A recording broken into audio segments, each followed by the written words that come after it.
Programme का organise करने का मकसद सिर्फ और सिर्फ ये है कि बच्चों के अंदर ये शऊर पैदा करना, ये उनको नॉलेज देना कि हमारे रियल हीरोज़ की तारीख क्या है, रियल हीरोज़ हमारे मुल्क के क्या हैं।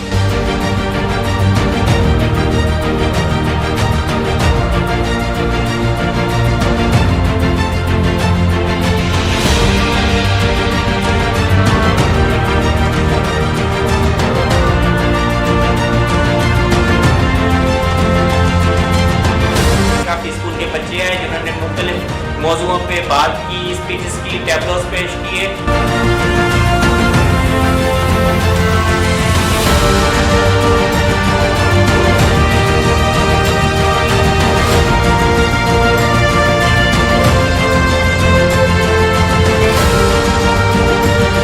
डिफेंडर ऑफ पाकिस्तान की जानिब से अज़्म दिफ़ाए पाकिस्तान के हवाले से सिंध म्यूजियम में प्रोग्राम मुनक्किद हुआ। प्रोग्राम में हैदराबाद के निजी स्कूलों के तलबा ने तकरीरों, मिली नग़मों और टैबलोस के मुकाबलों में हिस्सा लिया। प्रोग्राम के मेहमान खास सीनियर सियासी व समाजी शख्सियत एडवोकेट सैयद अहमद रशीद, तालीमदान ताज शेख व समेत दीगर थे। डिफेंडर ऑफ पाकिस्तान के चेयरमैन वाजिद अली भयो, वाइस चेयरमैन इमदाद अली व दीगर ने मेहमानान को सिंध की सकाफत अजरक के तहाइफ पेश किए। तकरीब से खिताब करते हुए सैयद अहमद रशीद और ताज शेख ने कहा कि हम डिफेंडर ऑफ पाकिस्तान की टीम को मुबारकबाद पेश करते हैं जिन्होंने स्कूल के तलबा में मुकाबले करवाए। ऐसे तकरीरी, मिली नग़मों और टैबलोस के मुकाबले होते रहने चाहिए, इससे बच्चों का टैलेंट उभरता है। तकरीब के आखिर में तकरीरी मुकाबलों, टैबलोस और मिली नग़मों के मुकाबलों को जीतने वालों को अवार्ड्स दिए गए।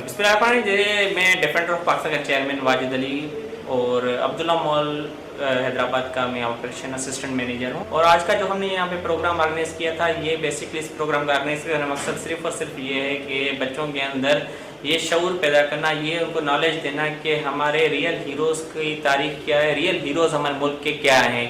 तो अल्हम्दुलिल्लाह ये प्रोग्राम हम आज से 6 साल पहले से हम करते आ रहे हैं। आज हमारा 6ठा सीज़न था ऐसी प्रोग्राम का अज़्म दिफ़ा के नाम से, जो हर साल सितंबर या अक्टूबर के महीने में हम ऑर्गेनाइज करते हैं। इस साल जो क्योंकि मुल्क के हालात कुछ ऐसे थे फ्लड वगैरह की वजह, जिसकी वजह से हमने थोड़ा लेट कर लिया, लेकिन अल्हम्दुलिल्लाह जो हमारे जो आज का जो प्रोग्राम था उसमें काफ़ी स्कूलों ने पार्टिसिपेट किया। काफ़ी स्कूल के बच्चे आए जिन्होंने मुख्तलिफ मौज़ूओं पे बात की, स्पीचेस की, टैबलोस पेश किए।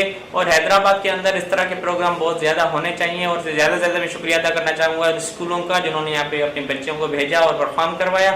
और साथ ही साथ जो हमारे स्पॉन्सर्स थे उनका मैं बहुत बहुत शुक्रिया अदा करना जिन्होंने हमें इस प्रोग्राम के लिए स्पॉन्सर किया। शुक्रिया।